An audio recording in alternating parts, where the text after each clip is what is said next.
So watch this, watch this, watch this. Ready? So oil fill right there. And if you look under the bike, you won't find an oil drain.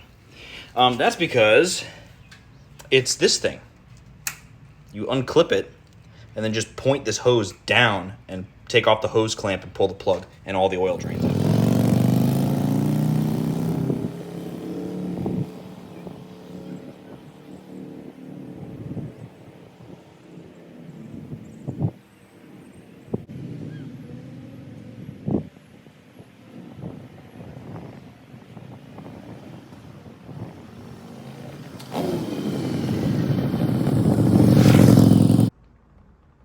Held on by this clip right here.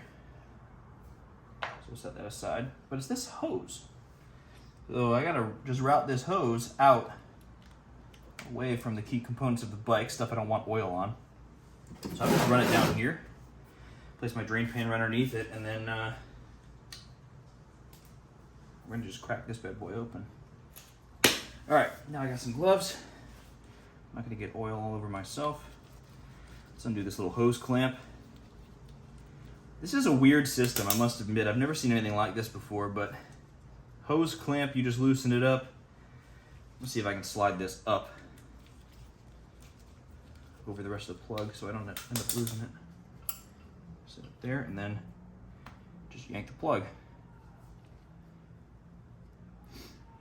This is gonna take a minute to get drained, so we're just waiting on that. But while the oil is draining, I'm gonna go ahead and take care of cleaning the air filter. It's gonna take a little while for the oil to drain, and while that's happening, I might as well be working on something else.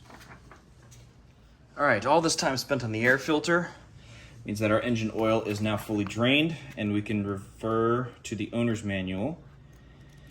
It was like 115. It should be somewhere right after this. There we go. Tighten clamp 6 to 10 inch-pounds. 3.5, 0.7, 4.1, almost there. 5.1. That honestly almost seems too tight. So I'm gonna stop right there at 5.1. Now that the drain plug is back in place, this is very important, don't forget that. Now that the drain plug is back in, we can turn our attention to the oil filter located right here. On this bike, it happens to be very easy to get to, so we're gonna go ahead and grab a wrench and start pulling it off. When it comes to removing an oil filter, you've got options. I bought this kit a while back. It's a oil filter set. It comes with its own ratchet, but I prefer to use mine. And it's basically this tool that adjusts to the size and direction of wherever your filter is. So you just plug in a 3/8 ratchet or extension, and then this kind of goes on here, and as you turn it in the removal direction, it will tighten up. So it actually grips into the filter, which is not super ideal if you want to keep a nice pretty filter. So I don't recommend this for reusable filters, but before I pull this all the way off, as you can see, I'm probably denting this quite a bit because this is not good for installing. You don't use the tool to install anyways. What I'm gonna do is I'm gonna run in the side and I'm gonna grab a bunch of aluminum foil and create a ramp that comes out of here so that any oil that's left in the filter is not gonna just drain all over the what looks like the lower engine mount of my bike. All right. So I just took a big sheet of aluminum foil, folded it in half, gave it a little lip. Trying to get this back behind the filter, roughly in the shape of the filter.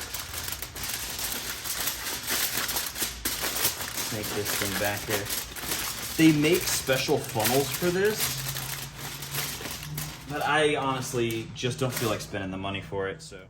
Grab a new pair of gloves, and we'll start wrenching on this filter. All right. That tool, there it is. All right. Let's wrench this thing out of here.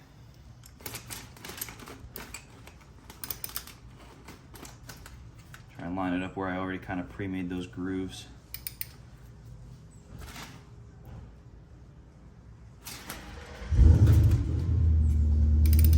filters should come out pretty easily. If they don't come out easily, it's probably because whoever installed it with one of these really beefy wrenches. Look at all that oil coming out of there.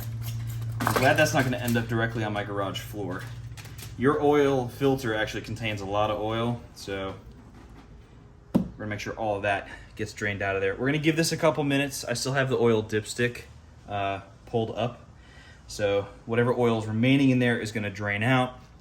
As it comes out, it winds up in the catch can, and then we'll clean up the area with a rag, we'll inspect the surface, make sure there's no problems there, and we'll prepare the new filter. All right, so while that's draining, let's talk about preparing a new oil filter. This is a brand new oil filter. This version happens to have a little dimple on the side so that you can wrench it in or out if you have the proper size wrench. But if you do this stuff right, you should not have to wrench it to get it in. In fact, if you wrench it to get it in, you're gonna make it just way more difficult to remove in the future. So set that down. This is the oil I'm using. What I'm gonna do, give this a quick shake so that I put enough oil up into the cap for what I'm about to do. So anytime you are going to install a new engine oil filter, you're gonna take a little bit of oil on your finger, don't need much, and you're going to lubricate this gasket all the way around. So this seal needs to be lubricated. Otherwise, when you screw it into the housing, the adapter, it's gonna squish out the O-ring. It could rupture. And if it ruptures, you're gonna start leaking oil as soon as you start to add oil to the system. So we're gonna lubricate this O-ring first. Also, we are then going to pre-fill this filter. This filter will take quite a bit of oil. So we're just gonna fill it pretty much to the top. It's kind of hard to see, but I just filled it to the top, and it's going to sit and soak into the filter media itself. So we're gonna let this soak in. We might top it off, and then we'll screw it back in. Pull away the aluminum foil. If everything went according to plan, should be oil on the aluminum foil.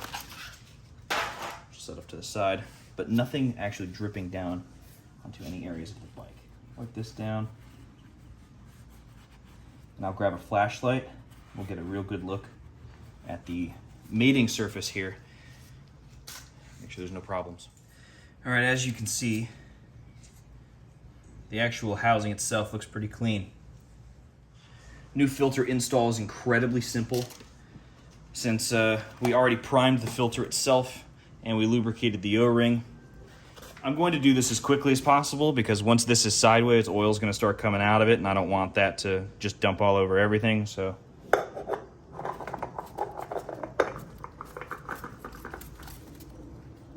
right, all snugged up. Looks like one drop of oil got out, which, you know, I'm all right with that. One drop, we're good. Once the actual system is pressurized, the suction created pulls the oil filter into the adapter. So basically, as tight as you can get one of these with like one hand, then that's good enough. All right, now for the easy part. According to the owner's manual, we require 2 quarts of oil. Well, this is no longer a full quart of oil. It's close, but not quite. So we're just gonna dump the rest of this in here because this plus what's in the oil filter will equal 1 full quart. So we're gonna add this. So there's 1 quart. So here is 2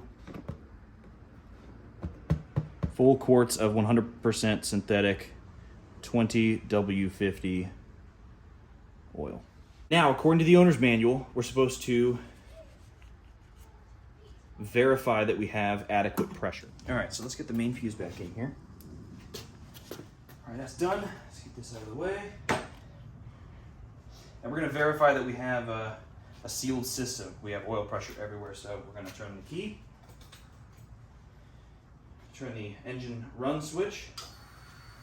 That should prime the oil pump, prime the fuel pump, all that good stuff. We're gonna verify that we're in neutral, pull in the clutch, and give her a start.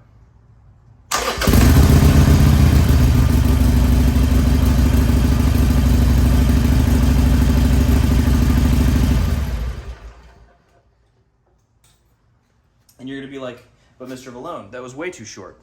Well, all I really needed to see was that over 1,000 RPM, right here, this is the oil light. The oil light will turn off. But all we're gonna do is warm up the engine and do a hot check of the oil level using the dipstick. Nice and clean.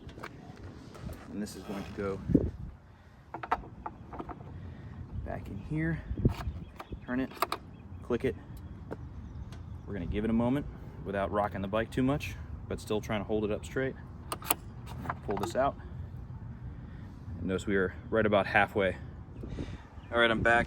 I have verified with the owner's manual. So they provide the description here, this image, and they say if it's below the lower mark, you add only enough oil so that you are in between the two lines. If you are between the upper and lower marks, it's safe to operate. And if you are above the upper mark, you drain until you are in between. So I'm already in between, so I'm good. All right, just went for a quick spin around the neighborhood. You can hear that the motorcycle's ticking. It's nice and warmed up. So we're gonna go ahead and pull this out, wipe it off, rest the bike on my foot, and hope that this is good enough. Yep, we're about halfway. All right, honestly, I am pleased with that. I saw a drop of oil just leave the dipstick. I'm not sure where it went. Right there, right next to that super hot exhaust. Okay, I think I got it. And that's it.